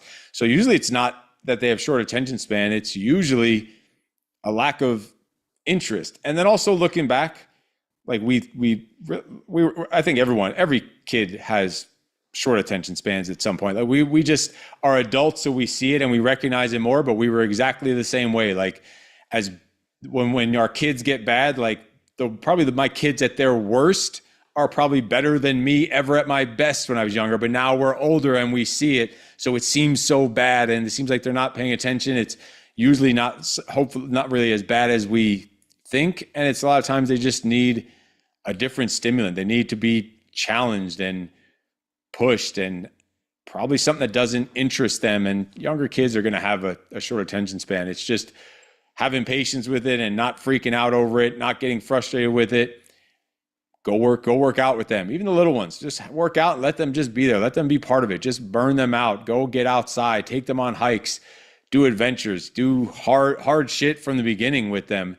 And their attention span, they start not having time for an attention span because they're just doing hard things and taking them along for the ride. I meant more like during the meeting. Like I'm trying to picture how this could work, and I can't imagine my 3 kids sitting still for that long. That's all I'm saying. Like, I don't know if they'll have the attention span to Yeah. sit through a meeting where there's all these points that we have to get through. Like, maybe, they might be able to do 10 minutes. Let them do 10 minutes and do the rest you just yourselves without them. Yeah. And but bring them along the way and kind of tell them this is what we're gonna be doing, guys. We're gonna have those weekly meeting and ask them. I think participation of the kids, sometimes maybe ask them, what do you want to bring on? Maybe the little one will bring some plushie toys. My daughter used to travel with like 30 or 40 plushie toys. We were just talking about this recently, how she would have a separate suitcase on a travel, and we would put all of them when we would go to the hotel. I'm like, maybe they will bring a pet, whatever it is, like make them a part of it, because people want to be a part of something, right? So even little kids, they want to be a part of the mission. So allowing them to bring something, a toy or maybe like a book, and soon you realize that they're gonna like it and make it like fun for you, like fun for your family. And yes, and let them participate for whatever amount you can get them to participate. But then after that, they can't just wander off and do whatever they want. They're going to have to wait and work on something else in that area and still realize there's still a family meeting going on without distracting or without disturbing. Let them go do something else on the side, but kind of realize it's still the family meeting time, because then eventually it's going to sink in and they're going to get older and be like, oh, this is the way we do things. This is the rhythm of our family. This is the culture of our family. This is how our family operates. And when they're older enough to have a little more focus on it, then they're going to be there participating for the entire thing. But even after that, it's not just wandering off and screaming and doing craziness. It's having kind of still having the boundaries of what they could be doing during the rest of the meeting. And all right, so let's transfer this now into the daily. So that was the weekly, now the daily. What is the daily reflection, the daily journaling, and writing look like on the daily debrief? And Tyson and Midge are going to run us through this one. All right, so can you guys hear me good? Yes. Yep. All right, you guys can hear me well. Okay, so first, to kick off the daily debrief is like starting at the beginning of your day, which is, what time did I wake up today? Pretty self-explanatory, but you should always write down the time you wake up every day. So if you're looking to improve the time you wake up, with or without an alarm clock, maybe, or you should see if you're improving or not. So you should always know what time you get up daily. Yeah. And does that mean you have to get up at 4 a.m. every day? No, you don't have to be like Jocko or the guys online. So you have to get up at 3 a.m. every day, or you're weak and you're not disciplined. And you should try to get up similar times every day, but it doesn't have to be similar times. As long as you know what time you're going to get up and you plan for it and you plan your day according to that, there could be some wiggle room depending on what lifestyle you're living. But before we go on, I forgot one piece on the last section. I had a note that I wanted to do. Jay and Abhilash, since you're on here live with us, Jay, what is you're and your wife's, it was Jeannie, right? Jeannie? What day and time is your guys' regular date night every week? Regular? Well, I saw the look she gave you. Forget it. I shouldn't have put you on the spot. I saw that look. Never mind. We're going to move on. We tried to incorporate a Saturday, then things came in the calendar. Then we tried to move it to Friday, then things came in the calendar. So there is really no regular. It's just we take it when we can get it, I guess. So I'm writing down your words right now. I'm trying to keep up with it. So you said try 3 or 4 times, incorporate things didn't work, take it when we can get it. Imagine if you operated like that at work. You'd be fucking fired. You'd be fired. Think about it.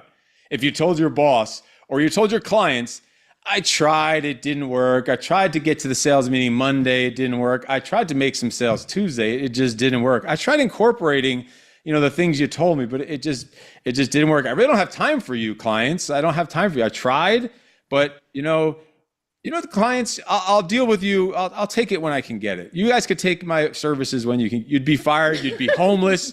You'd be broke. You'd be miserable. think about it. How can we operate that same way in our family, in our life, in your marriage, in your date night? Think about that. No, it's all true, all good feedback. That's why we're here. Now, Abhilash is going to cheat and he's going to pretend he has some date and time. I saw him on his calendar right now typing it in, and I saw him hit the recurring, like repeat weekly. And he put it in just now, so he has a little time to like cover his ass. How about you, Abhilash? What does it look like? So we actually don't have any scheduled time for date nights.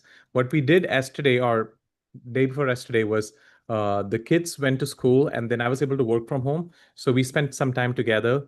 And that I don't know if that's not date night, but that's basically the time we could spend with each other. The last time we went on a date, the kids always tagged along. We just celebrated our 10-year anniversary. So when we went on trips, my kids were like on the side going crazy, but me and my wife, we try to make the best use out of it. We take our kids with us sometimes. Sometimes if my parents are free, I give the kids to them. But we try to, I don't know if it's a date night with just me and my wife, but we try to do something at least. It's not penciled in or anything like that. We don't have anything not penciled in. We don't have anything that's structured inside of a calendar. It's always like, hey, when we have some free time, we'll do it. And I think there was a couple of months where we didn't have any kind of date night. We just talked through different things, and we were so busy that we, again, lack of structure on our part. We texted each other more. In some weeks, we texted each other more than we actually had time to have a conversation with each other. And I know everyone's lives are busy, but your date night, if possible, should be the same day and time every week. So at a bare minimum, all right, it's a busy week, it's crazy, but we know at least we're covering the base there. So at least it's something. If you can't stick to the same day and time every week because the schedules are just so erratic, that's where the family meeting, on the part on the family meeting where she was talking about the scheduling and the schedule for the upcoming week. All right, we look at both of our schedules. What day and time are we doing our date night this week, since we can't do it the same day and time? But ideally the same day and time, because then it gets in that rhythm. We know every Thursday night, that's our date night. And we know it's part of the rhythm. We know we're covering that base and at a bare minimum. And eventually it should be even obvious, all the things you're saying. Yeah, the extra time together doesn't mean that's the only time we're going to spend together, but at least you're covering that foundation. But both of you, just has to be put on there. Just like, think about it. You put your sales meetings on the calendar. You put your client meetings on the calendar. You even put disciplinary meetings. Say you have a team member who's underperforming. That person is on your calendar, and now you have to coach them up for the next 90 days because they're in a probationary period and they're going to get fired. And you meet them every week to coach them up for the next 90 days. And that's on your calendar. You show up on time and prepared, and you find the time and you make the time, and you're diligent with it and you're disciplined with it and you're structured with it. But then everything with date night is a bunch of excuses. Like, is that client in 20 years from now, you think you're still going to know that coworker or client? Yeah, you need to do that in your business. Obviously, you can't neglect it. We're not saying that, but think like you think you get the point. I think the other thing is that when you have a schedule like this, both of you realize it gets stuck into your head that, okay, this is the time for us, and I'm going to say no to all the other opportunities. Because what it is like we say yes to other things. If you would look in the past 2 weeks, 3 weeks, month, just see what you were doing in the evenings. Did you say yes to, or who did you say yes to? It's just choice. I think we need to start making more effort into each other and showing that this is important part for us. Because think about it, if you're not going to be cherishing these moments, if you're not going to be going out on dates, it's like you're not cherishing the relationship.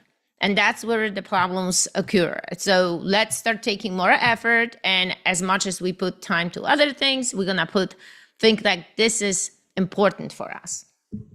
Like a few months ago, Bedros, you both here know Bedros, he was doing a jujitsu. He was having his jujitsu instructor come in. He pays for him to come into his gym, and he was doing like this workshop. He was getting a bunch of guys together, and it was going to be totally free. So it'd be an awesome experience for me and my son. And it was on a Thursday, and I had to turn it down like 5 times in a row because it was on Thursday night, and that's when our date night was. And I told him I couldn't do it. Then I actually invited him to my son's jiu-jitsu class on Wednesday night. 3 or 4 times in a row. And he turned it down because that was his date night. As much as we wanted to get these cool experiences in, I had to turn them down and say no. So what do? Last night, that's where we did the jiu-jitsu last night, was with him and his instructor, and he moved it to Friday night so we could get more people together. And some people probably can't make it Friday night, but that we had to turn down different events, different opportunities just for a date night. And it's the same with family meetings. Like people are like, you actually I don't have time for a date night, or you actually sit down with your family and have these meetings. Like, I don't have time for that. Like, I think it was Gandhi or someone said it was about meditation. He's like, if you tell me you don't have 10 minutes for meditation, you need to meditate for 2 hours to figure out why you don't have 10 minutes time for 10 minutes of meditation. Same thing with like your date night and your family meetings. If you say you don't have time for it, you need to sit down and do some deep, dark self-reflection and be like, all right, what's the crack in the puzzle here? What are we missing here when it comes to it? And so if anyone has anything else to add on the date night, if not, we're going to move on, because I know I interrupted this section that the kids were on just because I forgot to add that part in earlier. But and you guys can jump in any time with questions on anything we did previously, and we'll end up some time at the end too for more questions if you have it. But let's keep going with the daily debrief moving on to number 2. I think we left off with Tyson. Yeah, I'm up next. So number 2, 3 or at least 3 things / people I'm grateful for today. And on the daily debrief, this is taking time daily to appreciate and notice like what you have around you. Because when you don't do that, like on a daily and normal basis, you start taking advantage and just skipping over of what you have, like family members, items that you might have, your house. You start taking advantage of those things when you don't notice them on a daily basis. All right, let's keep rolling.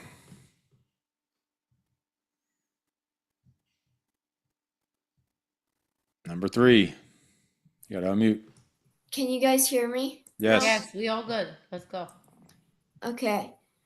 Number 3 is, what were my big victories today? And even small wins are a victory. So like, hold on a second.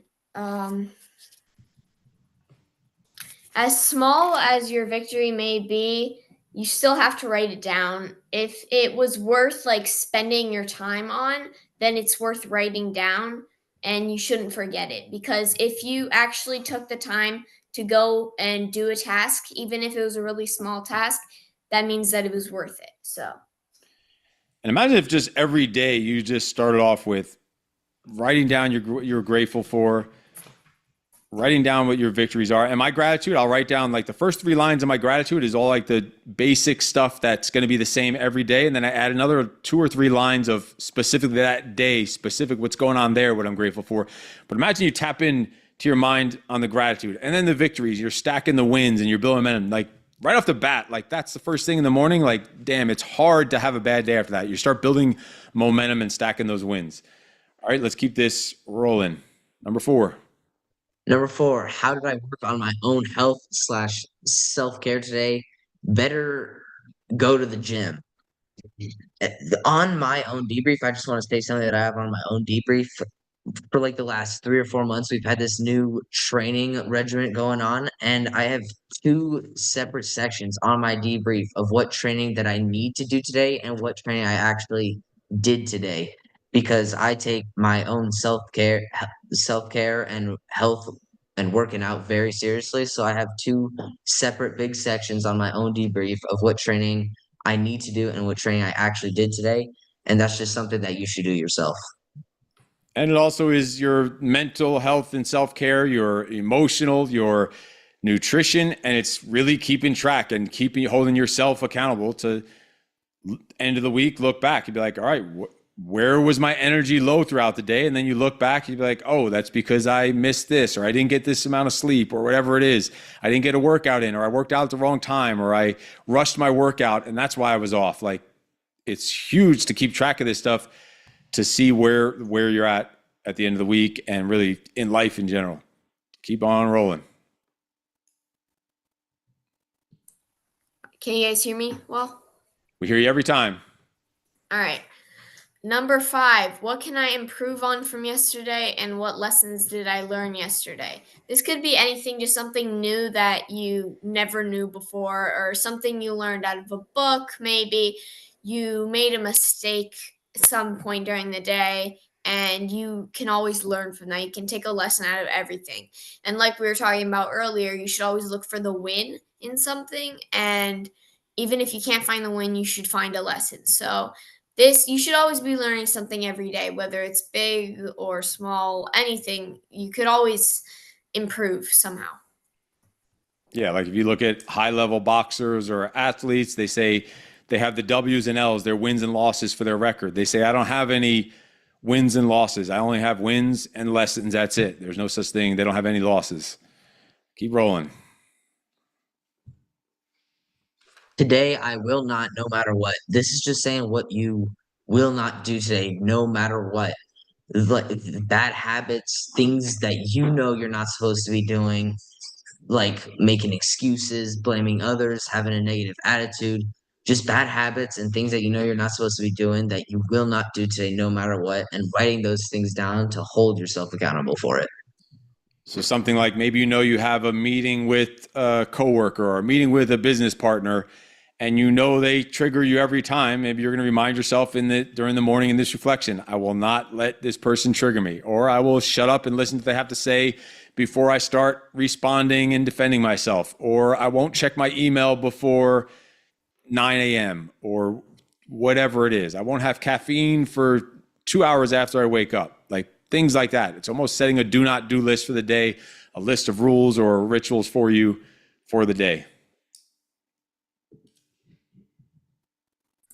All right, number 7 is Yes, the Midge, we brain hear dump. you. Yes, Midge, we hear you. I didn't even ask this time. Number 7 is the brain dump. Dump the stress, stuff, negative thoughts, energy / mind suck, like things that are polluting your mind, things out of your control, dumping it forever, and so you can just forget about it and move on with your day, and things that are wasting your mental energy. This is like just something that it could be multiple things even that are just on your mind that are relevant to your work and your tasks and that aren't going to help you during the day, and they're just going to weigh you down. Yeah, it's just getting the weight off your shoulders. And also might mean like a tactical, I call it tactical procrastination, like putting something that's not going to affect you today, but you're thinking about it and stressing about it, dumping it. So you are just getting it out of your mind until it's time to deal with it. Like one time I had a business meeting coming up and it was like a week away. It was on like the following Tuesday, and it was Wednesday and we had the meeting on the following Tuesday. It was about a business thing. It had to do with money and percentages. It was gonna be kind of like an ugly meeting and stressful meeting, and had to come up with numbers, and it was going to be kind of something I wasn't looking forward to. So I'm thinking about it Wednesday, and it's weighing on my shoulders, and it's taking up my mind space and my thought and my mental energy. So instead I just brain dumped it and said, okay, this meeting is on Tuesday. I'm going to prepare for this meeting on Monday, get everything I need together for the meeting on Monday. The meeting's going to be on Tuesday. I'll deal with the meeting on Tuesday. I'm dumping it now, and it's out of my freaking mind, so I'm not going to waste time on it. Now, was it completely out of my mind? Of course, it's still going to pop up. We're not freaking perfect, but at least it's off a little bit. You could use that energy towards something else, because I already know when it's going to happen. I'll deal with it then. I'll prepare for it before that. It's dumped. It's out of my head. Get the weight off of your shoulders. Number 8. Number 8, what are my top priorities for today? What will move the needle? Money-making moves first. This is writing down what your top attack priorities are for the day. This not wasting time doing the things that actually matter, and delegating and eliminating what isn't, and elevating what are the top priorities for today. Writing those down and also holding yourself accountable for making those money-making moves first. Yeah, because then when it comes time to go doing your work then for the day, you sit down at your desk. Most people sit down and then they start figuring out what they're going to work on. They start checking their email, then they check their text message. They look at their maybe checklist, and they have some things scratched down on a piece of paper and some notes, and everything is a chaos and lacking structure. And I think everyone that mentioned what they were here for, the word structure popped up, structure and guidance popped up. If you set your top priorities for the day, when it comes time to sit down for work, you get right to work and you get it done uninterrupted, and you're not wasting time trying to figure out what to do. You're also not doing the wrong things because your top priorities are in order. Here's the 5 main things I need to do for today in order. Like number 1 is the highest priority. I'm not going to do number 4 first. Like they're in order. So when I sit down to work, it's number 1. That's the only thing in the world that matters at that time. And I'm going to do it guilt-free because I know I have my date night set. I know I have time with my kids set. We have a family meeting set. We have my workout set. You have all that stuff taken care of. So when it comes time to sit down and work, you can have laser beam focus and attack that stuff. And you prepare for that during the weekly planning. And of course, here during the daily planning on the top priorities.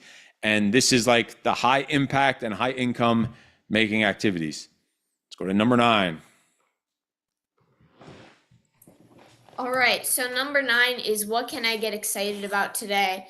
This is just going to be like a main big thing you're looking forward to. It can even be like a meeting, maybe. Like I look forward to our meetings with like the rest of the family and stuff, and anything that is exciting you. This doesn't have to be work. It can be something outside of work, and just anything that you are like waiting for, and like that's what you're looking forward to at the end of the day. And also, if we're doing all this work, we hustle, we grind, we say we don't have time for this, we don't have time for that. We get it in when we can. When it comes to date nights and whatever else and all those other things we're talking about, we're so busy. Like, what's the point of this grind and this hustle if you don't have something to look forward to every day? Something that lights a fire under your ass, something that gets you excited, gets you out of bed. Like, you have to have something to look forward to. And sometimes it might be a small thing. Like some days I know we're going to the gym and it's a day we're going to go in the sauna afterwards. And I know I just get to sit there for just 30 minutes and not have to stress about anything. And sometimes that'll be it. That's what I'm looking forward to that day. That's like what I'm getting excited about today. It's like it could be small, it could be big, but it's like almost like your reward for the day. We need to have something to get excited about, something to look forward to every day. Otherwise, what's the point? Like, what are we grinding for? We need to have that fun, cool stuff each day. Number 10. Number 10, who can I help today? This is who can I help in your family? What family member can I help today? And also professionally, what team member can I help today? And it could be the simplest thing. Just writing down who I can help today and how I can help them. And it also could be just who maybe do I need to reach out to? Who haven't I heard from? Who do I need to check in on? Who haven't I talked to in a while? Who haven't I connected to in a while? It could be, and it's just the who. Who do I need to really get in contact with today and why? What's like the purpose of it? Where are we going to go with it? All right, number 11.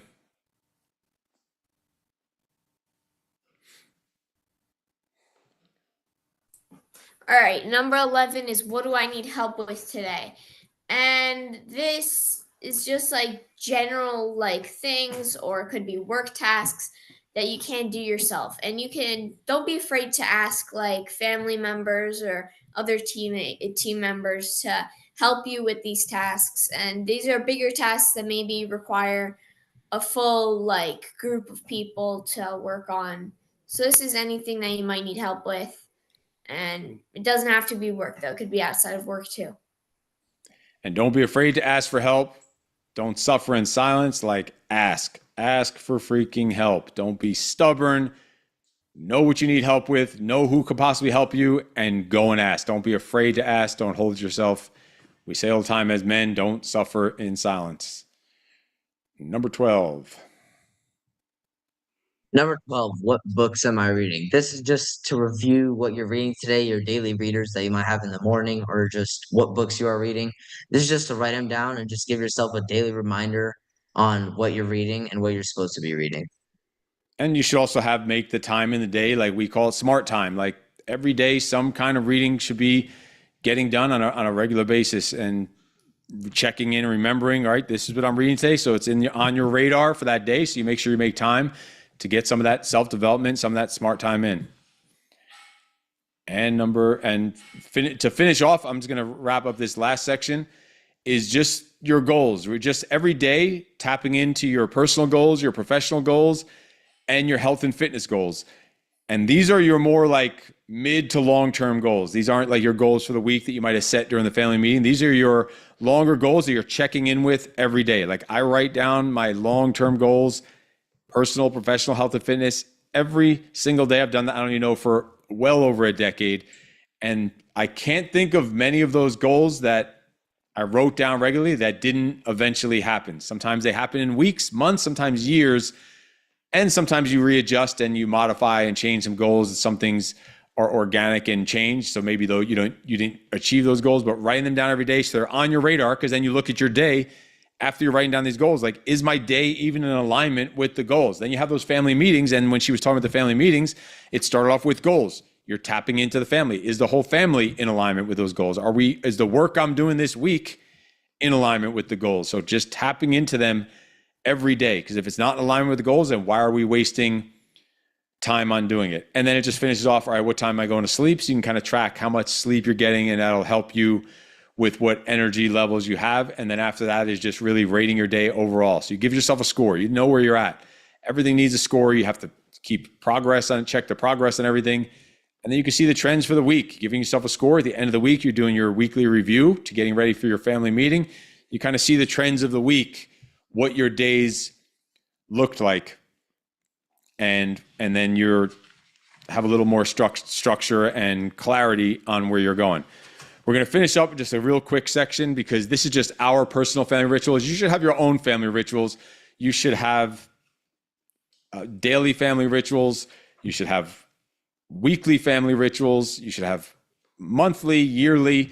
Like, we have several different family with these don't even matter because they're personal to us, but like one of our daily things, we work out every day, 7 days a week. We eat dinner together 7 days a week. We do something outdoors every day. One of these on here, you see it says Christmas tree. This was something that me and Tyson pulled off. And it's, again, fills into the family culture, your own inside jokes, your own way of doing things, your own way of cooperating.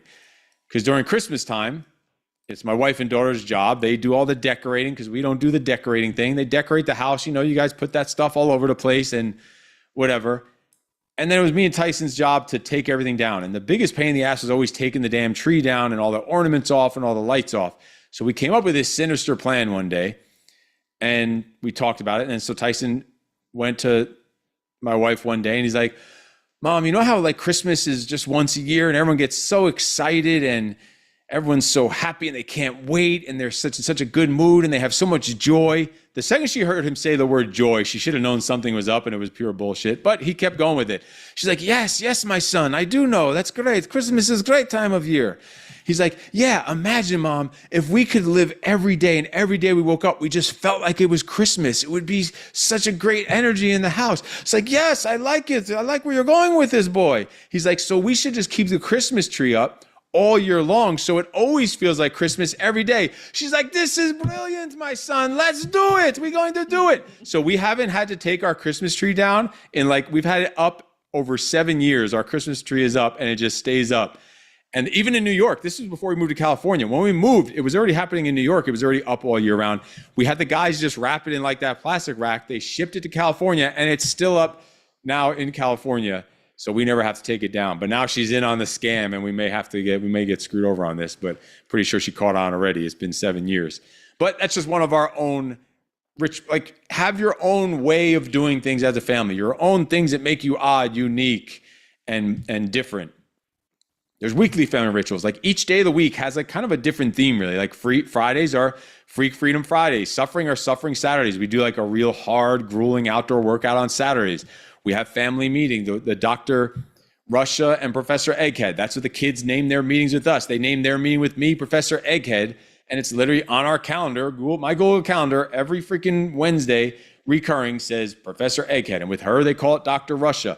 But it's our own rituals, our own rhythms, and it's on the calendar. It makes it every day something different. It's almost like every day is a holiday, really, when it comes down to it. As much as we were joking about it, there's always something different going on. And then monthly, we have a thing called Freak Night, where we stay up to 3, 4, 5 in the morning working all night, but we also play video games. We go back and forth, and it's a cool thing. We go out and buy snacks for it. We stay up real late and work on some major projects. We stay up late and we sleep in.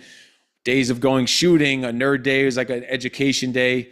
Dog day we have on the calendar, which we haven't done in a while, but the dogs get their dog time every day. But we even have a dog day where it's we just spend the whole day just playing with, hanging out with the dogs, and entire monthly rituals and rhythms So it always feels like there's something coming up. Every week has something cool, something to look forward to, something different, but it's all developing as a family. Same way you'd have rituals in the office. And then yearly, there's different rituals also. We do survival days and 24-hour workouts. We go to Death Valley every year for Thanksgiving. That's our ritual for Thanksgiving. We go out to hiking the sand dunes in Death Valley, and then a yearly reflection drill and goal setting where we set our themes and goals for the year.